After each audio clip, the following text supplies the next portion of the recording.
sailed in the sovereign emptiness of its reign. The intolerant darkness paled and drew apart, till only a few black remnants stained that rain.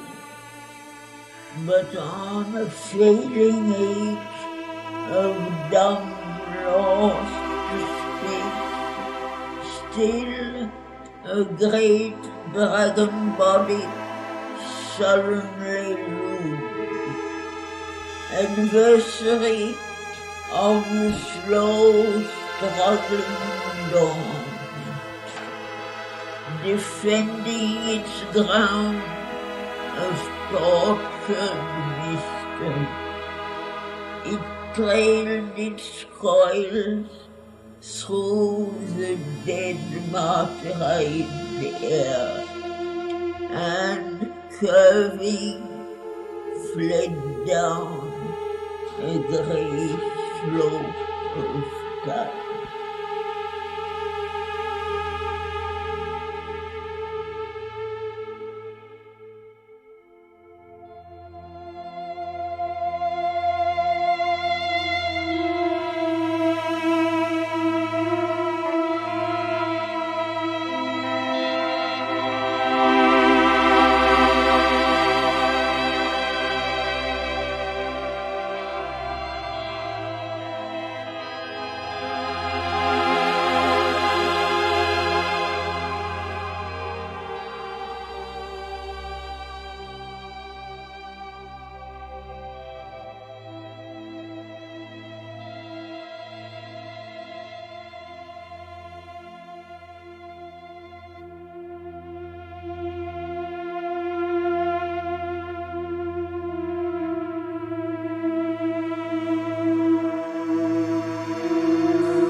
inexorable voice. This is the world from which the yearnings came.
in Book 10, Canto 2, on page 617, starting at line 381. This is the dialogue between Death and Savitri. And in the passage we have been reading, he is claiming to be the Supreme Lord, the one who has created everything.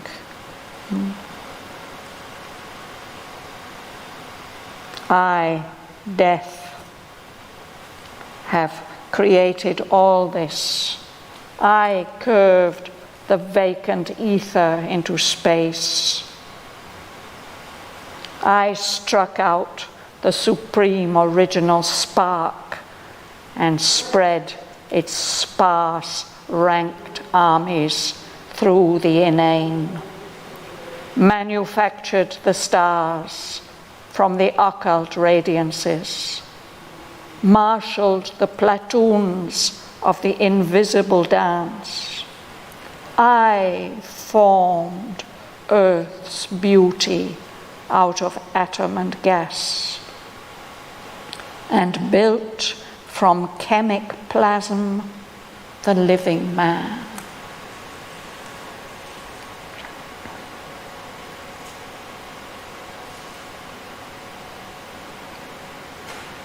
Would you like to continue from there? Then thought come in and spoiled the harmonious world. Matter began to hope and think and feel. Tissue and nerve bore joy and agony. The inconscient cosmos strove to learn its task. An ignorant personal God was born in mind, and to understand invented reason's law, the impersonal vast propped back to man's desire. The trouble rocked the great world's blind still heart, and nature lost her wide immortal calm. Thus came this warped, incomprehensible scene of souls enmeshed in life's delight and pain, and matter's sleep and mind's mortality, of beings in nature's prison, waiting death. Thank you.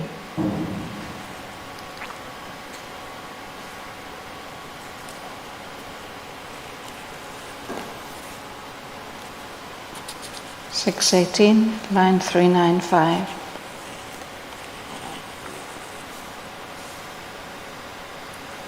And This is the world. And evolution's slow, arrested plan. This is the world in which thou movest astray. In the tangled pathways of the human mind, in the issueless circling of thy human life, searching for thy soul and thinking God is here. But where is room for soul or place for God in the brute immensity of a machine?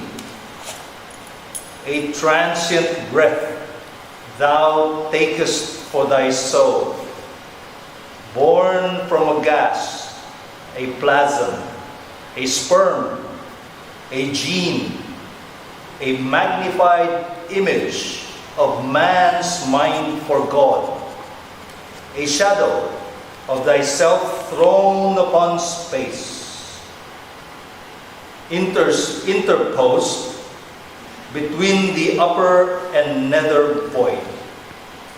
Thy consciousness reflects the world around in the distorting mirror of ignorance, or upwards turns to catch imagined stars. Thank you. Helmut? or if a half-truth is playing with the earth, throwing its light on a dark, shadowy ground. It touches only and leaves a luminous smoke. Immortality thou claimest for thy spirit, but immortality for imperfect man, a God who hurts himself at every step, would be a cycle of eternal pain. Wisdom and love thou claimest as thy right, but knowledge in this world is error's night, a brilliant procuress of nescience, a human love, a posturer on earth's stage who imitates with worth the fairy dance. An extract pressed from hard experience, man's knowledge cast in the barrels of memory as the harsh savor of a mortal draught. A sweet secretion from the erotic glance, flattering and torturing the burning nerves. Love is a honey and poison in the breast, drunk by as the nectar of the gods. Earth's human wisdom is no great large power, and love no gleaming angel from the skies. If they aspire beyond Earth's dullard air, arriving sunwards with a frail waxen wings, how high could reach that forced unnatural flight? But not on earth can divine wisdom reign, and not on earth can divine love be found. Heaven-born, only in heaven can live,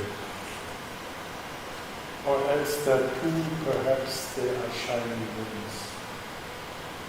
May, is not all thou art in dust a dream? Thank you.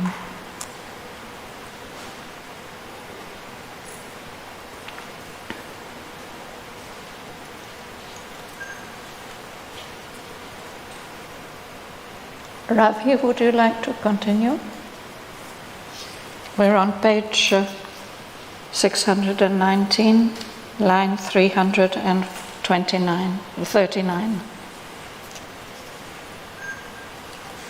Thy mind and life are tricks of matter's course. If thy mind seems to be the radiant sun, if thy life runs a swift and glorious stream, this is the illusion of thy mortal heart, dazzled by a ray of happiness or light. Impotent to live by their own right divine, convinced of their brilliant unreality. When their supporting ground is cut away, these children of matter into matter die. Even matter vanishes into energy's veil, and energy is a motion of old naught. How shall the ideal's unsubstantial hues be painted stiff on earth's vermilion blur? A dream within a dream come doubly true? How shall the willow, the wisp become a star? The ideal is the melody of thy mind, a bright delirium of thy speech and thought, a strange wine of beauty, lifting thee to false sight, a noble fiction of thy yearnings made. Thy human imperfection it must share. Its forms in nature disappoint the heart, and never shall it find its heavenly shape. and never can it be fulfilled in time. Thank you. So this is what death is doing, no? That he's trying to convince Savitri of the illusoriness of everything in the world, and all her hopes and dreams, her love for Satyavan, everything that she's experienced, that this is worthless, a delusion which he himself has brought about. I'll read on from there. O soul, misled by the splendor of thy thoughts, O earthly creature with thy dream of heaven, obey, resigned and still, the earthly law. Accept the light that falls upon thy days. Take what thou canst of life's permitted joy, submitting to the ordeal of fate's scourge, suffer what thou must of toil and grief and care. There shall approach, silencing thy passionate heart, my long, calm night of everlasting sleep. There, into the hush from which thou camest, retire.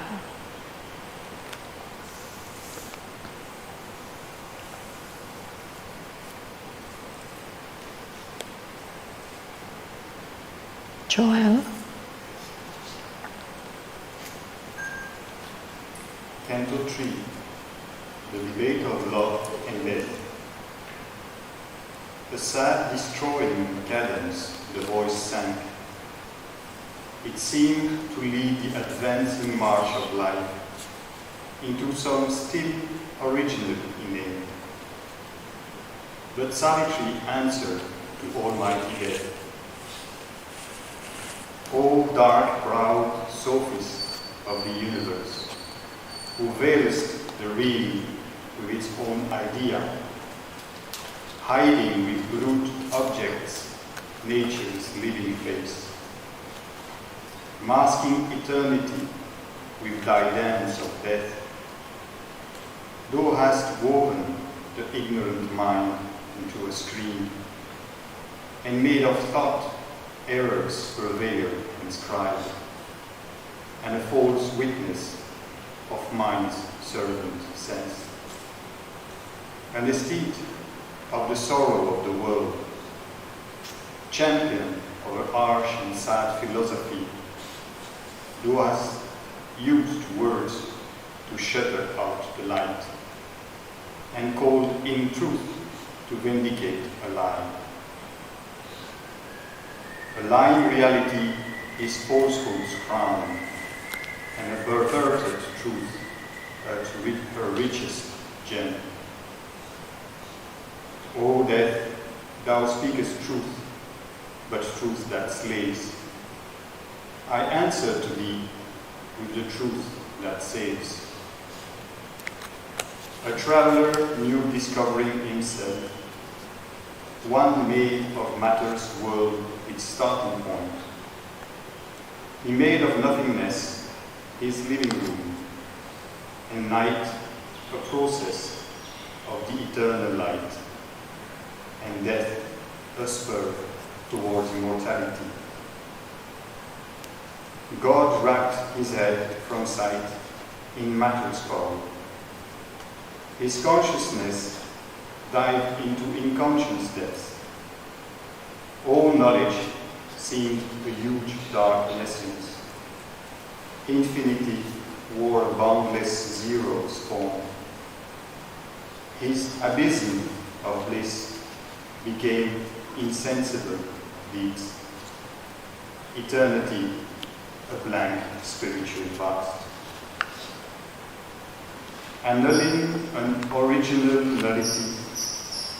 The timeless took its ground in emptiness and drew the figure of a universe, that the spirit might adventure into time and wrestle with adamant necessity, and the soul pursue a cosmic pilgrimage.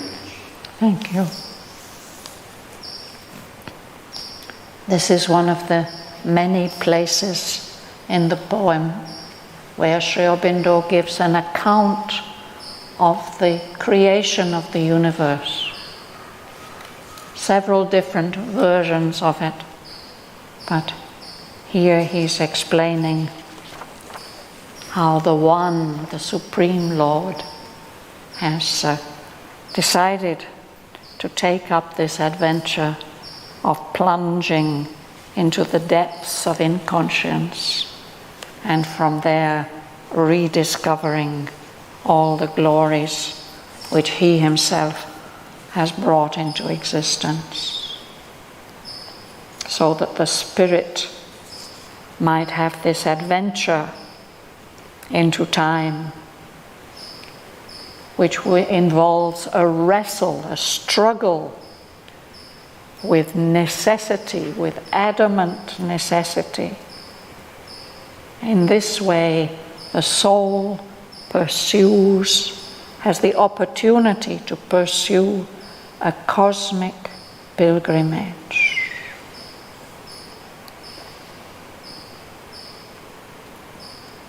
A spirit moved in black immensities and built a thought in ancient nothingness.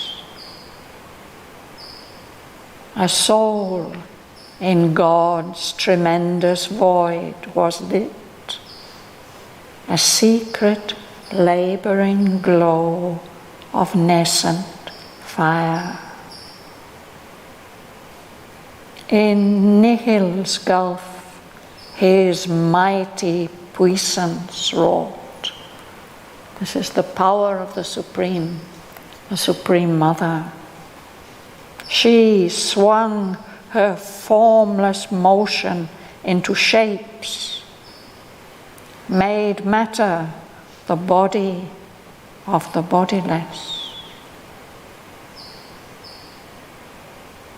Infant and dim, the eternal mights awoke.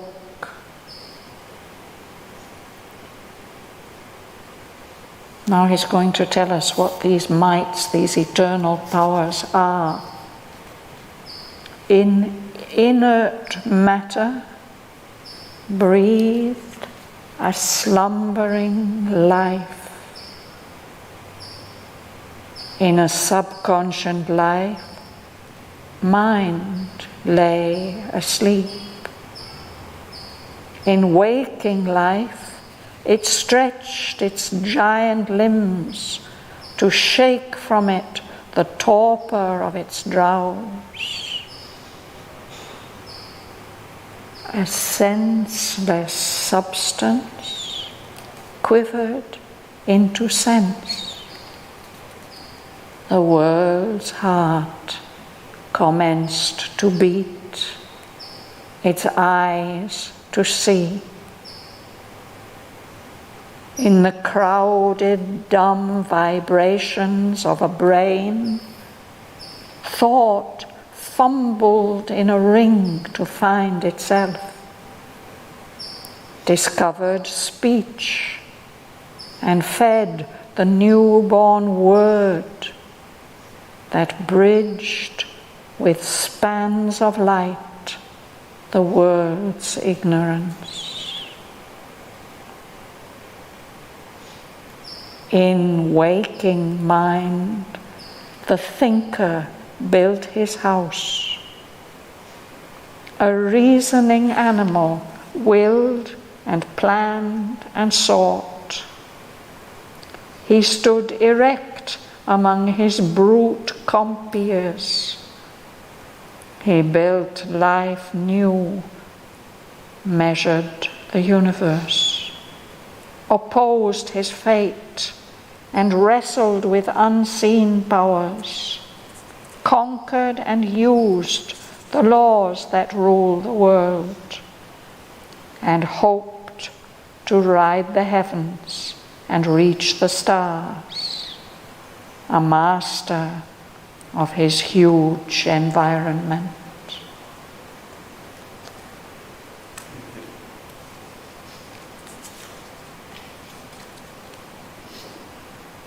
Now through mind's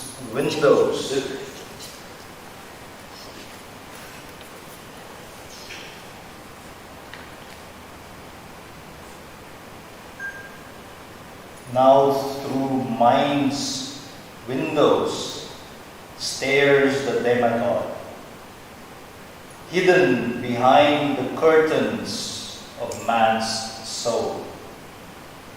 From the eternal sun, motionless, voiceless in foreseen depths, he stands awake in supernature's light and sees a glory of arisen wings and sees the vast descending might of God.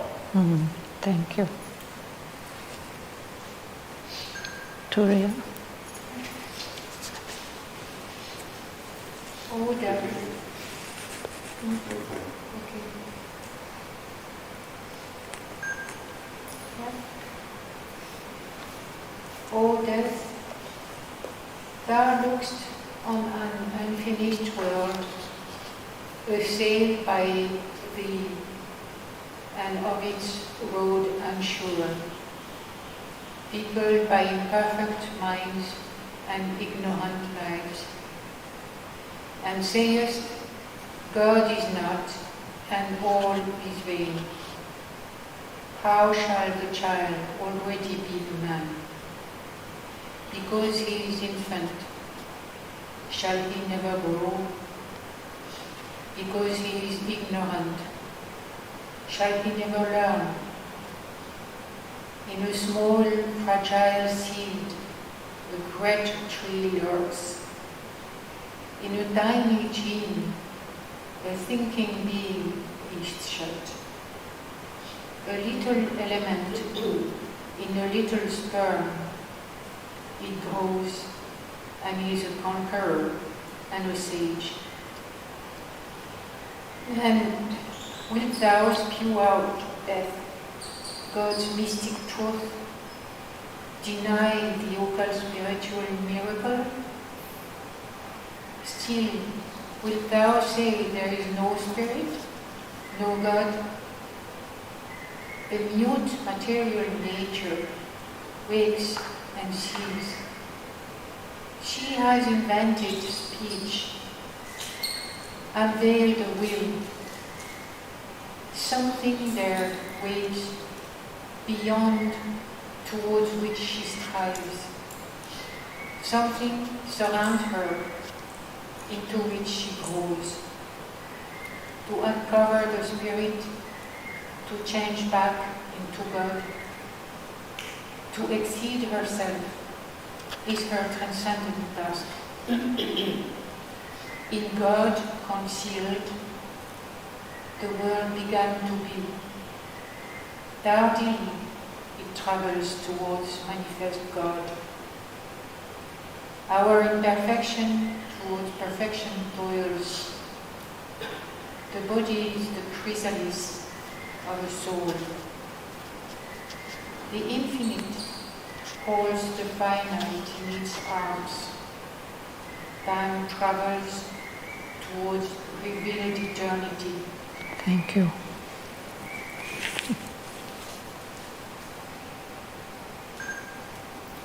Helmut?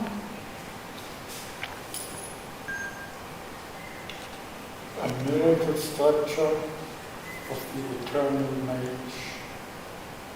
Matter is mystery, hides from its own eyes. A scripture written out in cryptic science, an occult document of the all-wonderful sound. all here bears witness to his secret mind. In all we feel his presence and his power. A blaze of his sovereign glory in the sun. A glory is the gold of the moon. A glory is the dream of purple sky. A march of his greatness are the reeling stars. His laughter of beauty breaks out in green trees. His moments of beauty triumph in a flower. Blue seas chant. The rivulet's wandering voice are murmurs falling from the eternal's heart. This world is God fulfilled in outwardness. His ways challenge our reason and our sense. By blind movement of an ignorant force, by means he slight a small, obscure or base, a greatness founded upon little things. He has built a world in the unknown world. His form he has masked from infinitesimal dust. His marvels are built from insignificant things. Thank you. Joanne?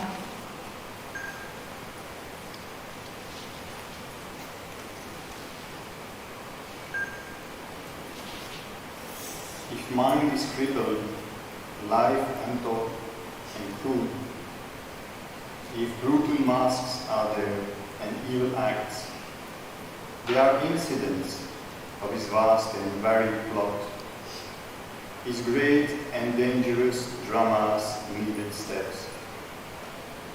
He makes with these and all his passion play, a play and yet no play but the deep scheme of a transcendent wisdom finding ways to meet our Lord in the shadow and the night.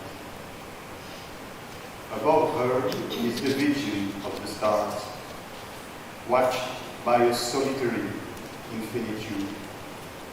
She embodies in dumb matter the divine, in single minds, and lives Lives. the absolute.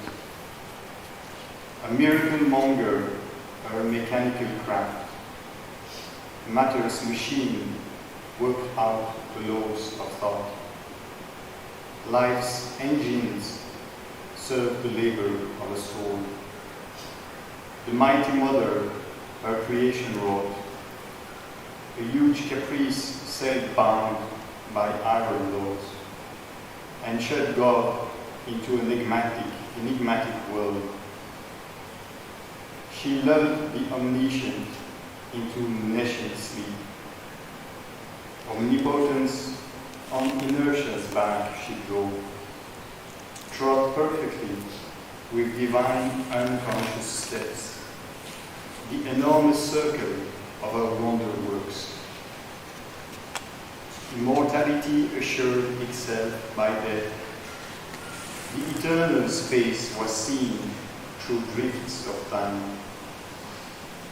His knowledge he disguised as ignorance. His good he showed in evil's monstrous bed, made error a door by which truth could enter in. His plant of bliss watered with sorrow's tears. 1,000 aspects point back to the one, a dual nature covered the unique. In the meeting of the eternal's mingling masks, this tangled dance of passionate contraries, locking like lovers in a forbidden embrace, the quarrel of their lost identity. Through this wrestle and wrangle of the extremes of power, earth million roads struggle towards deity. Thank you. All stumbled on, behind a stumbling guide. Yet every stumble is a needed pace on unknown routes to an unknowable goal. All blundered and straggled towards the one divine. As if transmuted by a Titan spell, the eternal powers assumed a dubious face. Idols of an oblique divinity, they wore the heads of animal or troll, assumed ears of the fawn, the satyr's hoof, or harbored the demoniac in their gaze. A crooked maze they made of thinking mind. They suffered a metamorphosis of the heart, admitting buckhant revelers from the night into its sanctuary of delights. As in a Dionysian masquerade. On the highways, in the gardens of the world, they wallowed, oblivious of their divine parts, as drunkards of a dire Circean wine, or a child who sprawls and sports in nature's mire. Even wisdom, hewer of the roads of God, is a partner in the deep, disastrous game. Lost is the pilgrim's wallet and the scrip. She fails to read the map and watch the star. A poor, self-righteous virtue is her stock, and reason's pragmatic grope or abstract sight. Or the technique of a brief hour's success she teaches, an usher in utility school.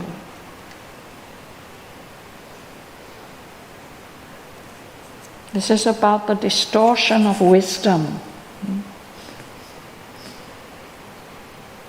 On the ocean surface of vast consciousness, small thoughts in shoals are fished up into a net.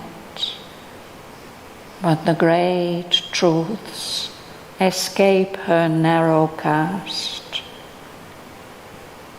Guarded from vision by creation's depths, obscure they swim in blind, enormous gulfs, safe from the little sounding leads of mind, too far for the puny driver's shallow plunge.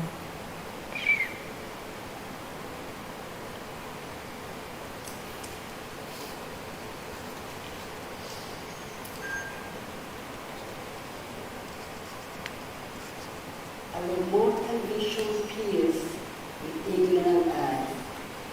We have no gain for the big part of things. Our knowledge walks in lane on error stuff.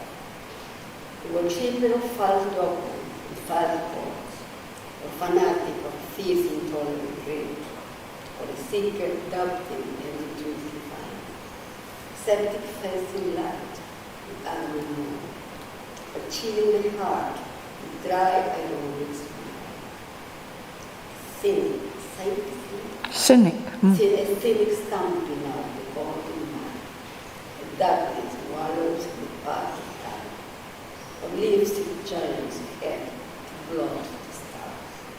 It makes it cloud, interpreting mind, and intercepts the omens and sun. Yet light is there, stands in nature's doors. It holds a torch to lead the traveling. It waits to be kindled in our secret self. It is a star lighting an ignorant sea, a lamp upon our hope keeps in the night. As knowledge grows, light flames up from within. It is a shining world in the mind, an eagle with dreams in the divine heart, an armor in fight, a bold. Then larger dawns arrive and wisdom comes, cross through the dim half-light. Philosophy climbs at thought's cloud boundaries, and science tunes our natural golden power. Enormous roots with self-adored mornings expose the sealed miniature of her art, and conquers her by her own captive force, on high to reach a mind-most daily soul. Upon a dangerous edge of fading time, the soul draws back to his deathless self. Man's knowledge becomes God's supreme reality. Thank you.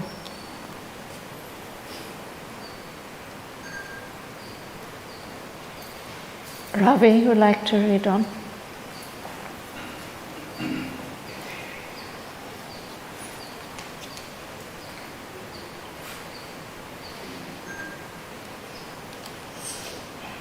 There is the mystic realm whence leaps the power, whose fire burns in the eyes of seer and sage. A lightning flash of visionary sight plays upon an inward verge of mind. Thought, silenced, gazes into a brilliant void. A voice comes down from mystic unseen peaks, a cry of splendor from the mouth of storm. It is the voice that speaks to nights profound. It is the thunder and the flaming call above the flames that climb from nation earth. A hand lifted towards the invisible realm. Beyond the superconscious blinding line, and plucks away the screens of the unknown. Her spirit within looks into the eternal's eyes. It hears the word to which our hearts were deaf. It sees through the blaze in which our hopes grew blind. It dreams from the naked breasts of glorious truth. It learns the secrets of eternity.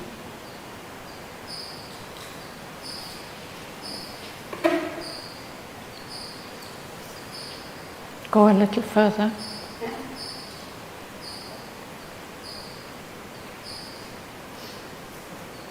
Ravi, you want to read a little further? Thus, all was plunged into the wriggling night. Thus, all is raised to meet a dazzling sun. O death, this is the mystery of thy reign in earth's anomalous and magic field, carried in its English journey by the sun. Mid the forced marches of the great dumb stars, a darkness occupies the fields of God. Matter's world was governed by thy shape. Thy mask has covered eternal space. The bliss that made the world has fallen asleep. Abandoned in the vast, she slumbered on. An evil transmutation wrought. Remembers till she knew herself no more. Only through her creative slumber flit vague memories of the joy and beauty meant. Under the sky's blue laugh, mid green scarlet trees, and happy squanderings of scents and leaves. In the field of the golden promenade of the sun, and the vigil of the dream light of the stars, amid high meditating heads of trees. On the bosom of voluptuous rain-kissed earth, and by the sapphire shroudings of the sea. But now the primal innocence is lost, and death and ignorance govern the mortal world, and nature's visage wears a greyer hue. Earth still has kept her early charm and grace. The grandeur and the beauty still are hers, but veiled is the divine inhabitant. The souls of men have wandered from the light, and the great mother turns away her face. Thank you. No? You read?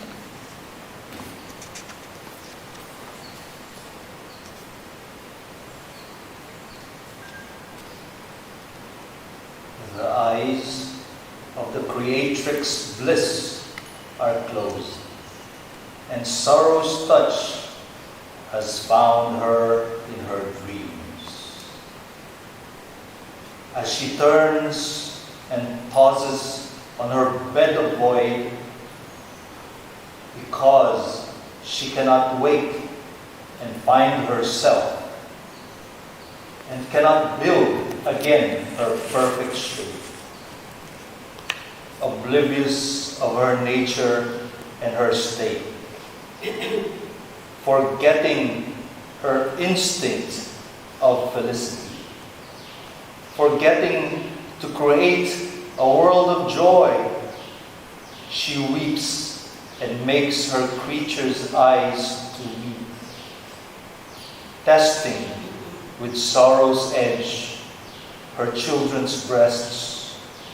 She spends on life's vain waste of hope and toil the poignant luxury of grief and tears. In the nightmare change of her half-conscious dream, tortured herself and torturing by her touch, she comes to our hearts and bodies and our lives, wearing a hard and cruel mask of pain. Our nature, twisted by the abortive birth, returns wry answers to life's questioning shocks. An acrid relish finds in the world's pangs, drinks the sharp wine of grief's perversity. A curse is laid on the pure joy of life.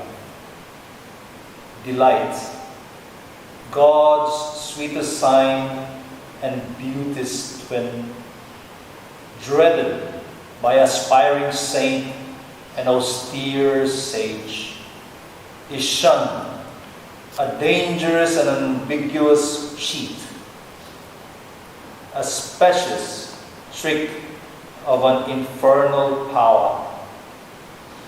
It tempts the soul to its self-hurt and fall. A Puritan God made pleasure a poisonous fruit, or red drug in the marketplace of death, and sin, the child of nature's ecstasy. Yet every creature has for happiness, buys with harsh pangs or tears by violence. From the dull breast of the inanimate globe, some fragment or some broken shard of bliss. Even joy itself becomes a poisonous draught, its hunger is made a dreadful hook of fate. All means are held good to catch a single beam. Eternity sacrificed for a moment's bliss. Yet for joy and not for sorrow, earth was made, and not as a dream in endless suffering time. Although God made the world for his delights, an ignorant power took charge and sinned his will. And death's deep falsity has mastered life. All grew a play of chance, simulating fate.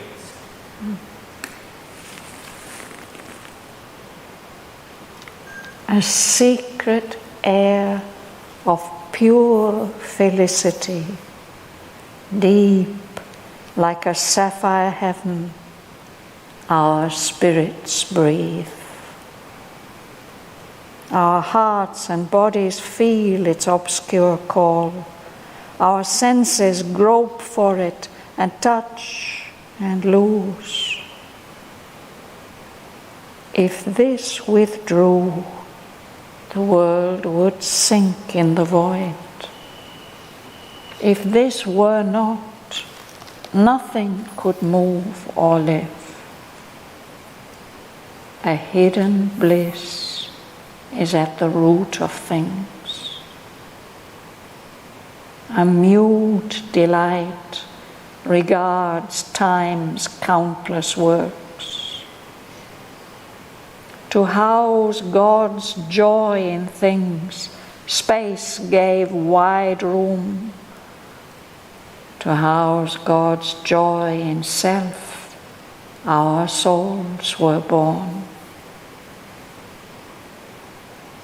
This universe an old enchantment guards.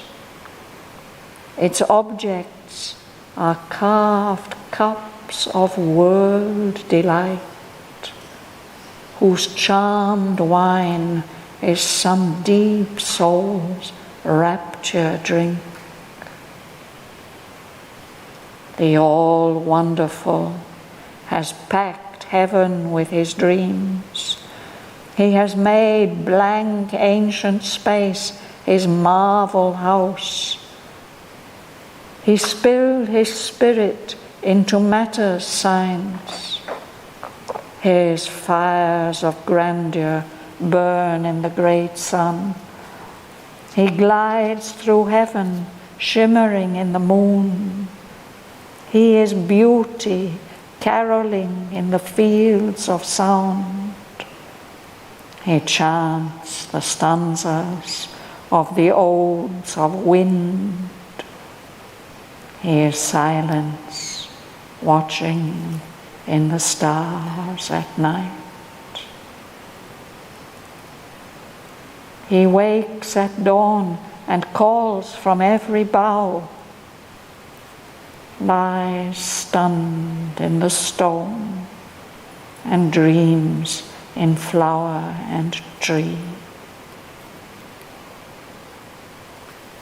Even in this labor and dollar of ignorance, on the hard, perilous ground of difficult earth, in spite of death and evil circumstance, a will to live persists, a joy to be.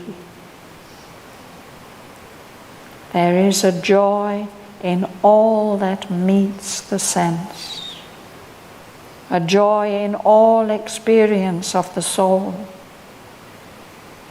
a joy in evil and a joy in good, a joy in virtue and a joy in sin. Indifferent to the threat of karmic law, joy dares to grow upon forbidden soil. Its sap runs through the plant and flowers of pain. It thrills with the drama of fate and tragic doom. It tears its food from sorrow and ecstasy. On danger and difficulty whets its strength. It wallows with the reptile and the worm and lifts its head an equal of the stars. It shares the fairies' dance, dines with the gnome. It basks in the light and heat of many suns. The suns of beauty and the sun of power flatter and foster it with golden beams. It grows towards the Titan and the God. On earth it lingers, drinking its deep fill through the symbol of her pleasure and her pain, of the grapes of heaven and the flowers of the abyss, of the flame stabs and the torment craft of hell, and dim fragments of the glory of paradise.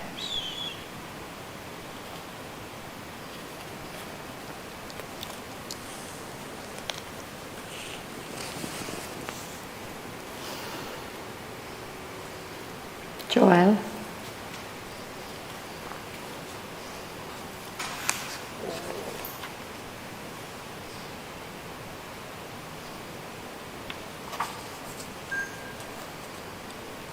In the small paltry pleasures of man's life, in his petty passions and joys, it finds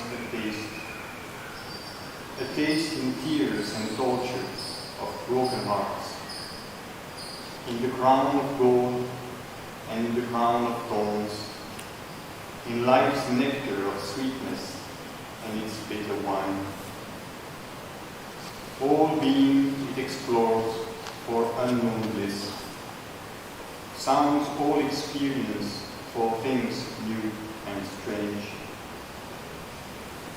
Life brings into the earthly creature's face a tongue of glory from a brighter sphere.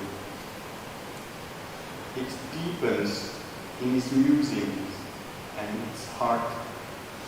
It leaps at the splendor of some perfect world.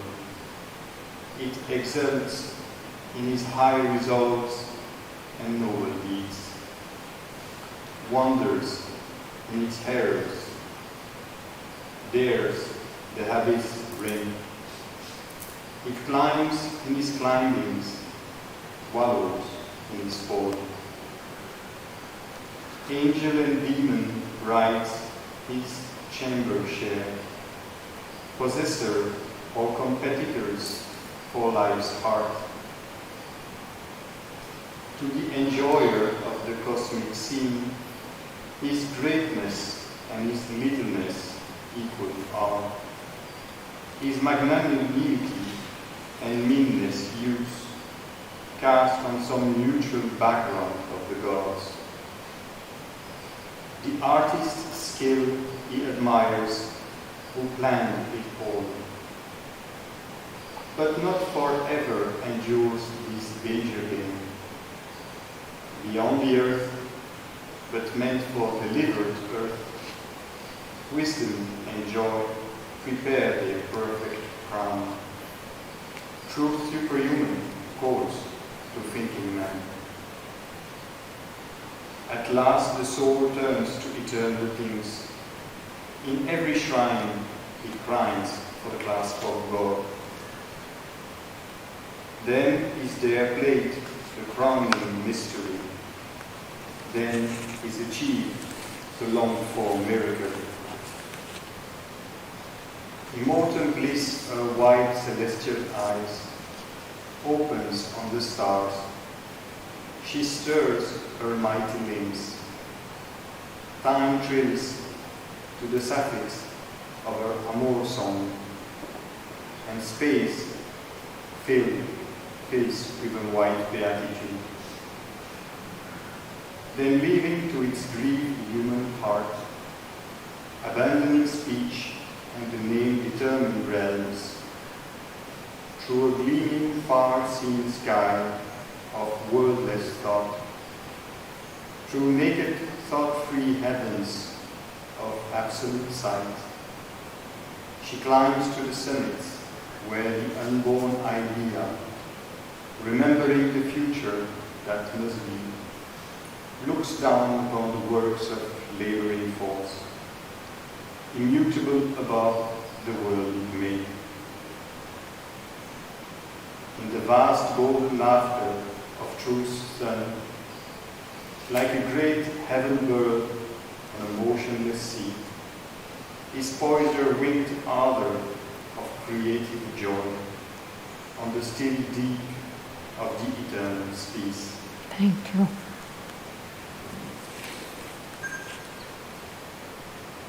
Turia?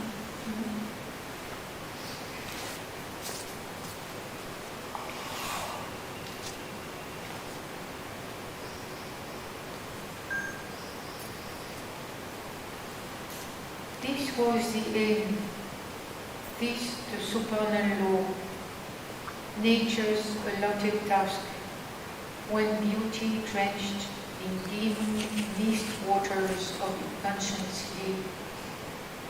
Out of the void this grand creation rose. For this the Spirit came into the abyss, and charged with its power matter's unknowing force. In night, bare session to cathedral light, in death realm, repatriate immortality. A mystic, slow transfiguration works. All our earth starts from mud and ends in sky. And love that was once an animal's desire, then the sweet madness in the rapturous heart, an ardent comradeship in the happy mind, becomes a wide spiritual yearning space. A lonely soul passions for thee alone. The heart that loved man thrills to the love of God. The body is his chamber and his shrine. Then is our being rescued from separateness. All is itself. All is new felt in God. A lover leaning from his closer door gathers the whole world into his single breast. Then shall the business fail of life and death, when unity is one, when strife is lost, and all is known, and all is clasped by love. Who would turn back to ignorance and pain? O death, I have triumphed over thee within. I quiver no more with the assault of grief. The mighty calmness seated deep within has occupied my body and my sense. It takes the world's grief and transmutes to strength. It makes the world's joy one with the joy of God. My love eternal sits throned on God's sky. For love must soar beyond the very heavens and find its secret sense ineffable. It must change its human ways to ways divine, yet keep its sovereignty of earthly bliss. O death, not for my heart's sweet poignancy, not for my happy body's peace alone, I have claimed from thee the living Satyavan, but for his work and mine, our sacred charge. Our lives are God's messengers beneath the stars. To dwell under death's shadow, they have come, tempting God's light to earth for the ignorant race. His love to fill the hollow in man's heart. His bliss to heal the unhappiness of the world. For I, the woman, am the force of God. He, the eternal's delegate soul in man. My will is greater than thy law, O death. My love is stronger than the bonds of fate. Our love is the heavenly seal of the Supreme. I guard that seal against thy winding hands. Love must not cease to live upon the earth. For love is the bright link twixt earth and heaven.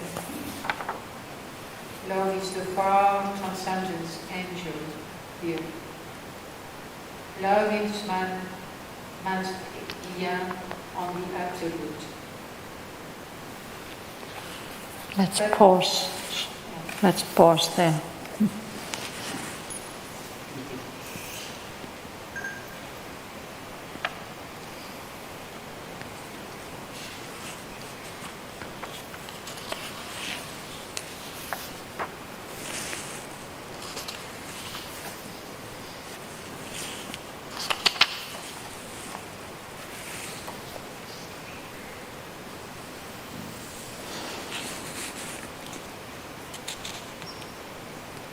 Anything to ask or share?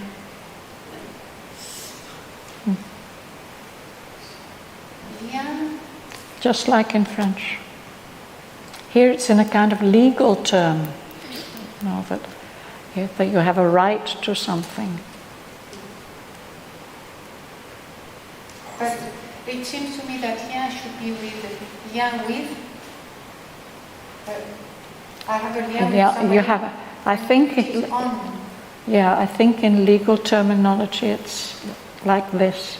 You have a lien. You have some evidence of a claim to that particular thing. Love is man's lien. It has the French pronunciation. She pronounced it French. Yes, I don't know. I don't know in English. No idea. Oh. Perhaps I would say lean. Lien. Yeah. Man's lien on the absolute. As the Savitri has exposed everything that even death doesn't know, because he's trapped in his realm. He cannot see beyond it, isn't it? So all of this has been exposed now. It's beautiful.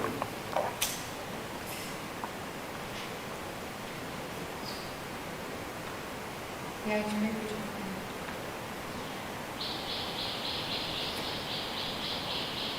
Shall we stop there for today?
But Savitri answered the almighty death.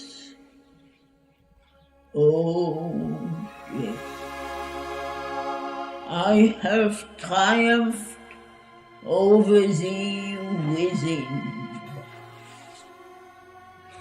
O death, not for my heart's sweet poignancy, nor for my happy body's bliss alone. I have claimed from thee the living Satyavan, but for his work and mine, our sacred charge. Our lives are God's messengers beneath the stars, to dwell under death's shadow. They have come, tempting God's light to earth for the ignorant race.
Thanks to Sri Aurobindo.